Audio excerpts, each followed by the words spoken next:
नमस्कार, the wire में आपका स्वागत है। मैं हूं आरफा खानम शेरवानी। वाराणसी की ज्ञानवापी मस्जिद का मामला सुप्रीम कोर्ट पहुंच गया। आपको मालूम है कि किस तरह से ये क्लेम किया गया, दावा किया गया कि उस मस्जिद में शिवलिंग पाया गया है। पूरे एक तरह से सनसनी फैल गई इसको लेकर, और हमने देखा टीवी चैनलों ने, सोशल मीडिया पर तमाम जश्न का माहौल हो गया, और किस तरह से पूरा एक यूफोरिया जश्न का माहौल हमने देखा। इस मामले में जो मस्जिद पक्ष है उसने सुप्रीम कोर्ट में ये अपील की थी, खासकर इस सर्वे के खिलाफ। तो साफ तौर पर ये पूरा मामला ऐसा लग रहा है, और डर इस बात का ये है, खतरा इस बात का ये है कि भारत जैसे ऐसे माहौल में जहां की बहुसंख्यकवाद एक बड़े नाक की तरह फन उठाए खड़ा हुआ है, ऐसे में हर रोज नई तरह की चिंगारी को जन्म दिया जा रहा है। अभी बहुत ज्यादा वक्त नहीं गुजरा है जबकि 70 साल से जो पूरा विवाद चल रहा था बाबरी मस्जिद का, अयोध्या का, उस मामले को किस तरह से सेटल किया गया। मुस्लिम पक्ष उसे हार गया और वो ज़मीन जो है हिंदू पक्ष को दे दी गई, वो ज़मीन, और 5 एकड़ ज़मीन अलग दी गई जहां पर अभी मस्जिद बन रही है।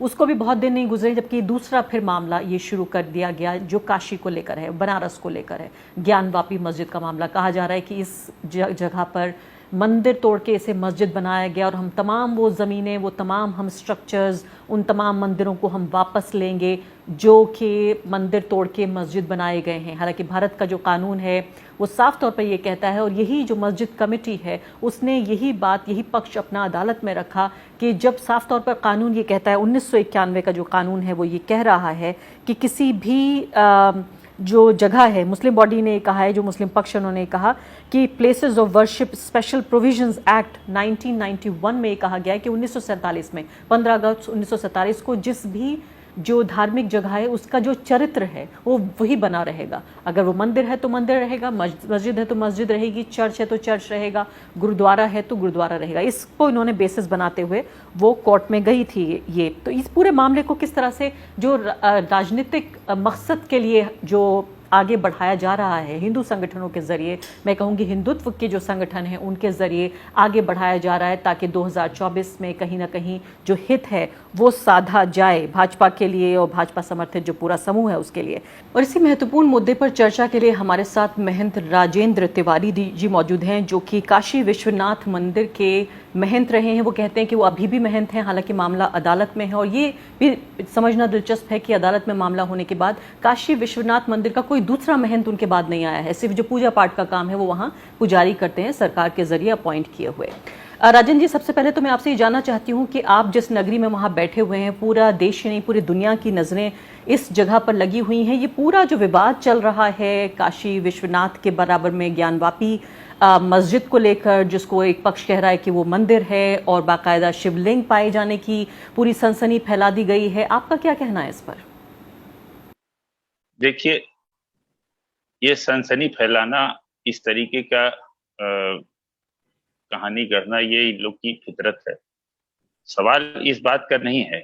वो ज्ञानवापी में परिसर के अंदर जो मस्जिद है, इसमें कोई संशय नहीं, इसमें कोई विवाद नहीं है कि वो मंदिर तोड़ के मस्जिद बना है, इसमें कोई संशय नहीं।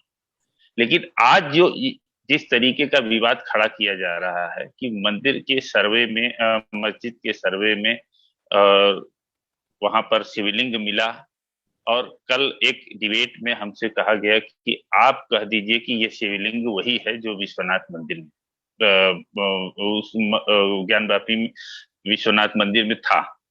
तो हमने कहा कि भाई, जब तक हम किसी चीज को देखेंगे नहीं तब तक हम किसी भी पत्थर को हम विश्वनाथ मान लें, ऐसा संभव नहीं।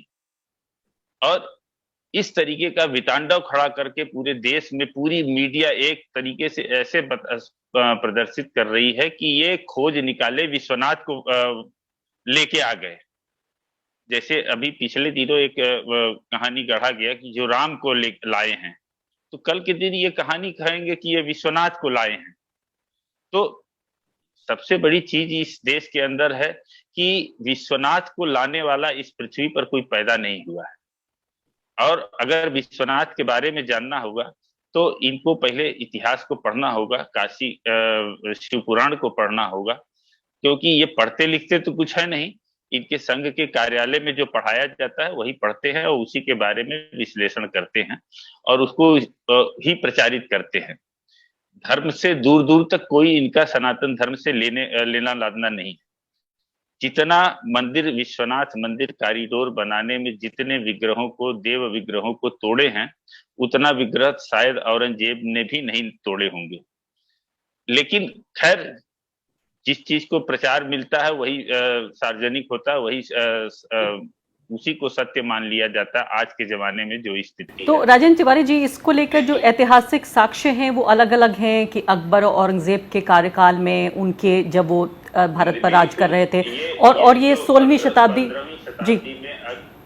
15वीं शताब्दी में अकबर के जो नवरत्न रहे उसमें राजा टोडरमल ने राजकोष से पैसा निकाल करके काशी विश्वनाथ मंदिर का निर्माण करा के, और वो मंदिर भी हम लोगों के सुपुर्द किया, हम लोगों के पूर्वजों के नाम से, भीमराम लिंगिया के नाम से एक पट्टा है। मैं अभी आपको उस पट्टे का मजमून दिखा भी दूंगा कि बादशाह के उस पर लिखा हुआ हम लोग के परिवार के नाम से वो पट्टा आज भी हमारे पास मौजूद है।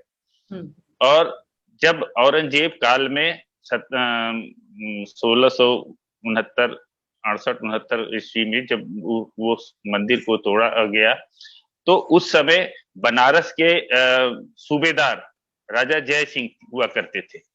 जय सिंह ने इस मंदिर को तोड़वाने का ठेका लिया था और जय सिंह ने उस मंदिर को तोड़ा, और जब उनके परिवार में उनका विरोध होना शुरू हो गया तो उस मंदिर को सड़क के उस पार आदि विश्वेश्वर के रूप में एक मंदिर उन्होंने शिव मंदिर बनवा दिया। आज भी वो मंदिर राजस्थान गवर्नमेंट के ट्रस्ट के अंतर्गत आता है जी। तो सवाल इस बात का उठता है कि जिस तरीके का एक ही व्यक्ति को क्यों उसमें टारगेट किया जा रहा है। निश्चित रूप से औरंगजेब का कार्यकाल था तो इसलिए औरंगजेब को ही दोषी माना जाएगा, लेकिन मंदिर में जो विग्रह था, जो शिवलिंग था, वो उस समय हमारे पूर्वजों ने वहां से हटा के, और जहां वर्तमान में शिवलिंग विश्वनाथ मंदिर है, उस मंदिर में वहां पर हम लोगों का घर था, हमारे पूर्वजों का वह आवास था। उस आवास में उस शिवलिंग को रखा गया और 40 वर्ष तक किसी को सूचना नहीं दी गई। जो जिस तरीके से उसकी पूजा सेवा आरती हुआ करती थी वो होती रही, और उसकी पूजा आरती तब वहां पर निरंतर चलती रही। 40 वर्षों के बाद जब औरंगजेब का शासन खत्म हुआ तो आम जनता के लिए दर्शनार्थ खोला गया कि मंदिर टूट गया है लेकिन शिवलिंग सुरक्षित है, इसलिए मंदिर तो फिर दूसरा बन जाएगा लेकिन हमारे देवता सुरक्षित हैं। और उस समय अहिल्याबाई को स्वप्न हुआ, वो काशी आई और हमारे पूर्वजों से कहा कि महंत जी हमको ये अनुमति दीजिए कि हम इस मंदिर को, आपके इस आवास को मंदिर का शक्ल दे सकें। तो उस समय अहिल्याबाई को ये पूरा आवास उनको सौंप दिया गया और उन्होंने पूरी वास्तु की निष्ठा के साथ और उस मंदिर का निर्माण किया। पंचसभा मंडप के अंतर्गत काशी विश्वनाथ को ईशान कोण के अंतर्गत स्थापित किया। तब से निरंतर आज तक पूजा सेवा हम लोग का परिवार करता चला आ रहा और उन्हीं के उसमें जो परंपरा बनाई गई आज तक चली आ रही है। राजेंद्र जी, यहाँ पर जी मैं आती हूँ आपके पास। मैं ये कह रही थी कि इसमें ऐतिहासिक साक्ष्य अलग अलग हो सकते हैं, मंदिरों के नीचे मस्जिद या मस्जिदों के नीचे मंदिर, या घरों के नीचे रेस्टोरेंट हो सकता है, किसी के घर के नीचे कुछ भी निकल सकता है, या होटलों के नीचे कब्रिस्तान निकल सकते हैं। यहाँ पर बहुत सारी वक्फ की ज़मीन है दिल्ली में जिसमें बड़े बड़े 5 स्टार होटल्स बने हुए हैं वक्फ की ज़मीन के नीचे। तो इतिहास में तो 500, 700, 1000 साल में बहुत सारी चीज़ें ऊपर नीचे हो सकती हैं। यहाँ सवाल ये हो रहा है कि जब 1947 की में जिस तरह से जो भी ऐतिहासिक जगह है वो जैसे बनी हुई है, 1991 में कानून लाया गया और ये बात तय हुई कि इसको इस जगह से हिलाया नहीं जाएगा। जो मंदिर है वो मंदिर रहेगा, जो मस्जिद है वो मस्जिद रहेगी। अयोध्या के मामले में ये एक एक्सेप्शन दिया गया कि ये अपवाद है। अब जबकि आप ये देख रहे हैं कि जो फिलहाल यहाँ ज्ञानवापी के मामले को इतना बड़ा बनाया जा रहा है, इसके पीछे आपको राजनीतिक मंशा क्या नजर आ रही है? इसके पीछे केवल राजनीतिक मंशा ही है, धार्मिक मंशा कतई नहीं है। सवाल इस बात का है कि ये अगर धार्मिक मंशा होती तो उसको एक सही वातावरण बनाते और उसके लिए बात करते लोगों से, वो ईमानदार बात पहल करते तो शायद कुछ बात बन सकता रहा, या लोग मान जाते या नहीं मानते, जो भी बात होता बातचीत तो शुरू करना चाहिए था। ये सीधे सीधे वितांडव खड़ा करके वहां पर इस तरीके का नैरेटिव क्रिएट कर रहे हैं। ये इनका मनसा मंदिर के प्रति नहीं है, इनका मनसा अपना चुनावी एजेंडा है। क्योंकि ये पूरे देश में अब पूरी तरीके से आर्थिक रूप से, सामाजिक रूप से, व्यवसायिक रूप से हर स्तर पे सरकार फेल्योर हो गई है। तब इस तरीके का भी तांडव खड़ा करके देश के मानसिकता को डाइवर्ट करना चाहते हैं मंदिर मस्जिद के नाम पर। और आज जिस तरीके से एक कहानी गढ़ी जा रही है कि मंदिर में शिवलिंग मिल गए, बाबा मिल गए, तो वो बाबा इनको मिल गए, कहां से मिल गए, और वो सबसे सत्यापित करवा रहे हैं। जो उसको कभी देखा नहीं है वो भी कह रहा है कि शिवलिंग मिल गए हैं। हमसे बार बार ये कहा जा रहा है कि आप भी बोलिए। हम क्या कि आप हमसे ये पूछ रहे हैं, तो जब तक हमको वो जगह, वो स्थान, वो शिवलिंग नहीं देख, जिसको आप शिवलिंग कर रहे हैं, उसको जब तक मैं देखूंगा नहीं, तब तक उसके बारे में कैसे मैं कह दूंगा। किसी भी पत्थर को आप कह देंगे कि ये शिवलिंग है तो हम शिवलिंग मान लेंगे। नहीं, तो आप कह रहे हैं शिवलिंग पहले से ही सुरक्षित है, आपका ये कहना है? आज भी पूजा हो रही है उसकी, विश्वनाथ मंदिर के अंदर उसी शिवलिंग की पूजा हो रही है। इनके इतिहास के जो इनके द्वारा जो अभी बताया गया है, उस इतिहास में भी यही बताया गया है कि भगवान विश्वनाथ के लिंग को लेके महंत परिवार वहां से हट गया। तो हट गया तो क्या कहाँ है वो शिवलिंग? सुरक्षित अपने घर में रखे थे और आज भी उसकी पूजा होती है, और वो शिवलिंग कहीं से क्षतिग्रस्त नहीं है। शिवलिंग वही ज्योतिर्लिंग है। और अगर ऐसे मानेंगे तो पूरी काशी के अंदर आप ये समझिए, विश्वनाथ किसी एक बिंदु पर नहीं है, पूरी काशी विश्वनाथ के रूप में है और काशी उसमें समाहित है। विश्वनाथ में काशी है, काशी में विश्वनाथ नहीं है। इसीलिए काशी का कंकड़ भी शंकर के समान माना जाता है, शंकर का अंश माना जाता है। इसलिए काशी की मिट्टी बाहर नहीं ले जाई जाती, काशी के बाहर, ऐसा शास्त्र सम्मत है। लेकिन राजेंद्र जी फिर वही कहेंगे, हम तो चुनाव के बाद चुनाव जीत रहे हैं, हमें क्या जरूरत है इस तरह के विवादों की? हम तो सिर्फ ये है कि दोबारा जो हिंदू जो ग्लोरी है, उसको, गरिमा को वापस लाने की हम कोशिश कर रहे हैं। वापस जो उनका पुराना नारा था मथुरा काशी, उसको वापस पाने की कोशिश कर रहे हैं। और देखिए कि पूरे भारत में, चाहे सोशल मीडिया पे देखें आप या अलग तरीके से देखें, आम हिंदुओं से बातचीत करें, उन सब में एक जश्न का माहौल है, खुशी की लहर दौड़ गई है। ये वो केवल भाजपा के पार्टी के अंदर, पार्टी के कार्यकर्ताओं के अंदर जश्न का माहौल है। उनके दिमाग में ये चल रहा है कि इस कार्यक्रम से लोगों के दिमाग से सरकार की नाकामियां छुप गई हैं, और यही सबसे बड़ा नैरेटिव सामने आ गया है, जिससे हम अब अगला चुनाव भी जीतने में कामयाब हो जाएंगे।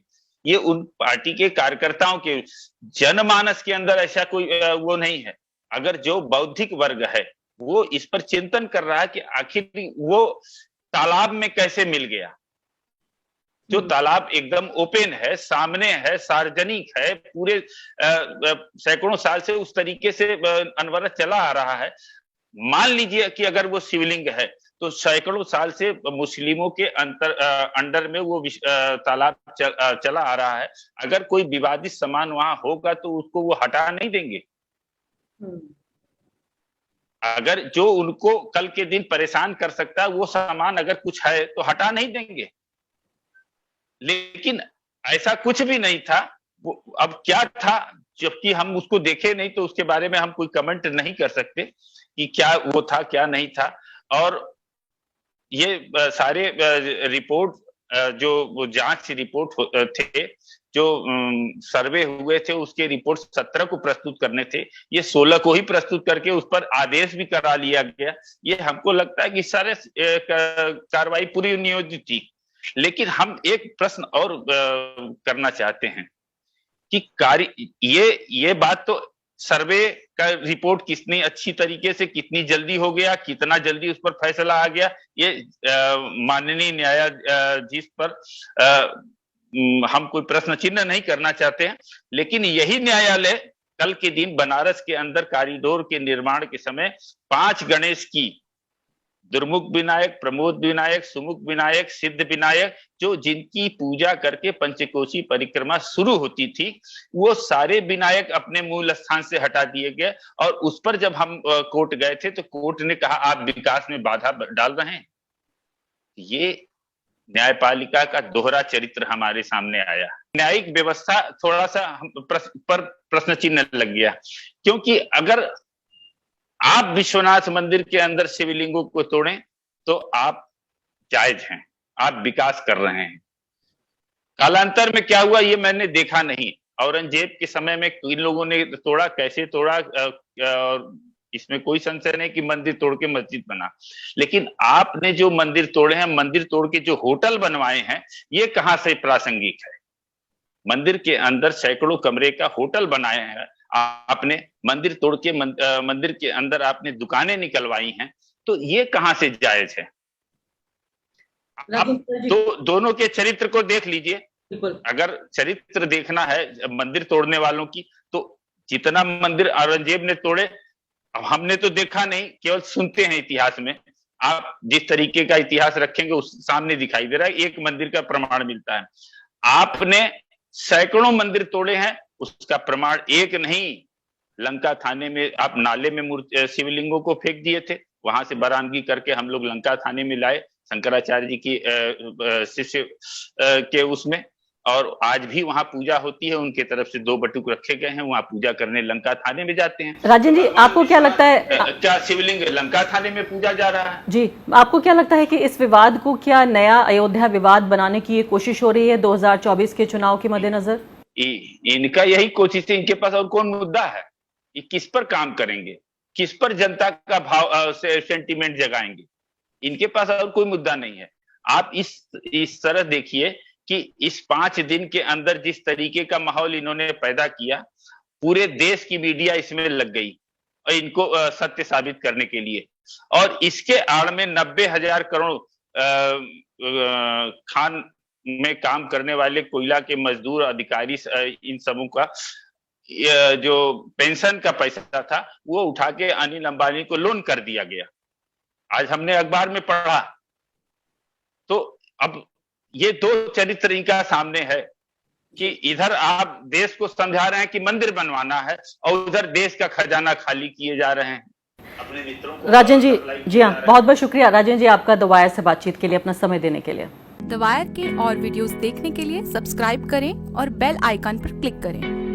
स्वतंत्र पत्रकारिता की आर्थिक मदद करने के लिए डिस्क्रिप्शन में दिए गए लिंक पर जाएं और अपनी राशि चुनें।